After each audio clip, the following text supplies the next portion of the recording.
dames en heren. Van harte welkom op de stand van Servië.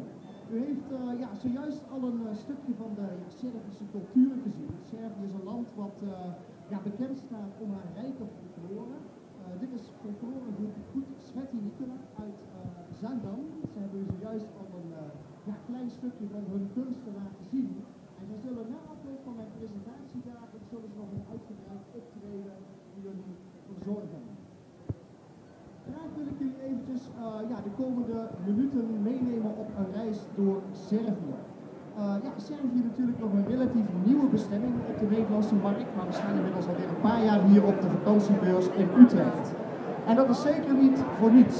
Servië trekt de laatste jaren weer steeds meer bezoekers uit Nederland. Afgelopen jaar hadden we al 20% meer bezoekers in Belgrado als het jaar daarvoor. En die stijgende lijn die blijft zich eigenlijk alleen maar voortzetten.